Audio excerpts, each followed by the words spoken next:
Why is our generation so addicted to Ket? Ketamine addiction has more than doubled in England and Wales since 2016, and it's tripled for under 25s.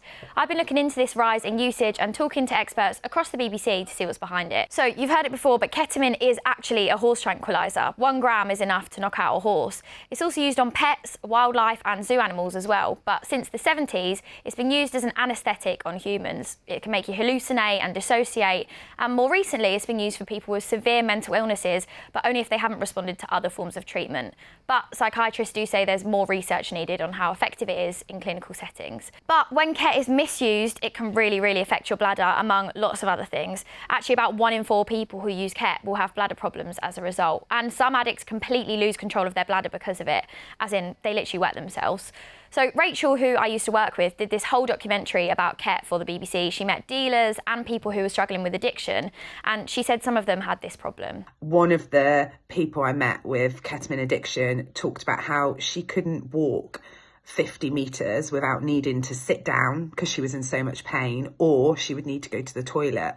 Because the other thing is that ketamine reduces the lining of your bladder, which can then shrink it.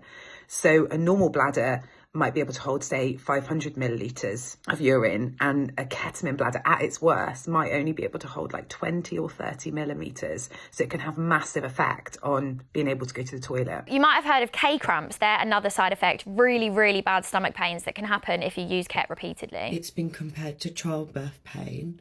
It's really horrible. I remember the first time I had it, I went to hospital because I had no idea what this pain was. But Rachel was telling me how a lot of people end up in this catch-22 sort of situation. If you're experiencing those cramps and the pains and some of the physical effects, then actually the only thing that really helps with it is to take more ketamine. And although it's not physically addictive, that is where the addiction comes in, because it does help ease those cramps and ease those pains. So to properly understand how much drugs people are using, researchers actually test sewage water to get around the fact that people might lie or not even know what they'd taken if they were surveyed.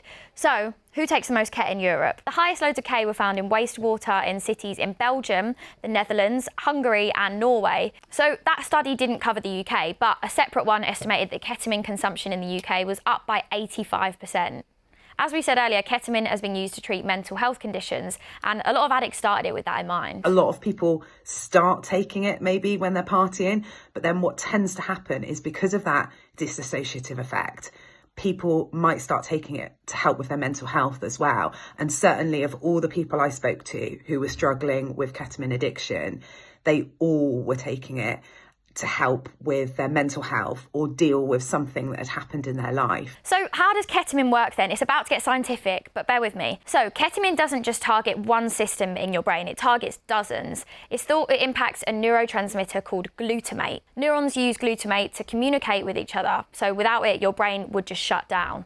At high doses, Ket blocks glutamate, meaning your neurons stop communicating, hence why it's a powerful anaesthetic, and why if you take too much, you might enter a K-hole and not be able to move. At low doses, like the amount you might take for recreational use, it actually ramps up production of glutamate, which is where the side effects or high comes in. Hallucinations, detachment from reality. Low doses can also form new connections between neurons, connections that might have previously been lost through stress or depression. There's still a lot we don't know about its effects. Since it impacts so many brain receptors, it can be quite hard to track them all. So just to be clear, ketamine is not a licensed treatment for depression in the UK. It's not available on the NHS, and the effects of taking it long term are unknown. So back to the key question, why is it so popular and how dangerous actually is it? So we know huge amounts of ketamine have been coming into the UK recently. It's increased at least 10 times what it was a decade ago. That's because big testing labs have popped up in parts of Asia, and these organised crime groups are finding different ways to transport it around the world easily until it makes its way to the dealers. They're able to get hold of it so easily, they can sell it at a really cheap price, which is why, or part of the reason why, it's a lot cheaper than some other drugs. And it is cheap. A bag of Ket can cost as little as £15, and while alcohol is getting more and more expensive with inflation and minimum prices, it does make sense that people might be looking for a night out alternative. But what do we know about the dangers? The Vivian from Drag Race UK recently died aged 32, and their family announced it was caused by a cardiac arrest after using Ket. So deaths are rare and less common than with other drugs like cocaine, but the rates of death from Ket are increasing. From 2018 to 2022, the number of deaths went from a low of 21 in 2019 to an all-time high of 37 in 2022. So because you don't feel pain properly when you've taken Ket, you can sometimes injure yourself and not know it. And we also know that mixing it with other substances is really dangerous. Because of this, some people think the drug should be considered more harmful than it is. The UK government's currently getting advice on reclassifying Ket. All drugs are put in 3 categories, class A, B and C. A is the most dangerous, that's things like cocaine, MDMA, LSD and mushrooms. Ket is a class B at the moment, that's the same as cannabis and codeine, and then C is the lowest class, that's stuff like NOS and diazepam. Some people want Ket pushed up from class B to A to put people off trying it. Now, what some people say is that if it was a class A drug and there was a more serious penalty for dealing it, it might actually put some dealers off. But others say reclassifying it might put addicts off from getting help in case they're worried about getting in trouble.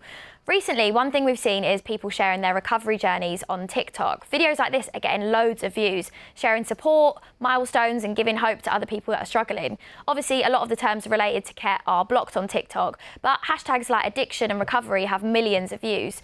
So how do you get professional help?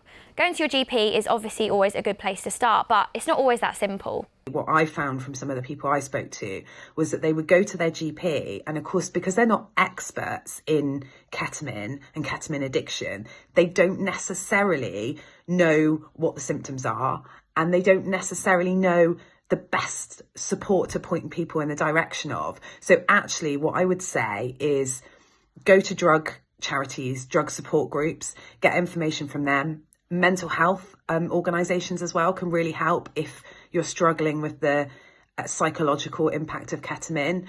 And if you're experiencing really serious bladder problems as a result of ketamine addiction, then it's worth trying to see your urologist as well. So, since it's widely available, relatively cheap, and because of its dissociative effects, Ket seems to have moved from being a night out drug and anaesthetic to being used more commonly at home.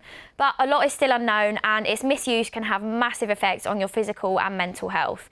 Do you think we missed anything here? Let us know in the comments if you do. And also, details of information and support with addiction are available at bbc.co.uk/actionline.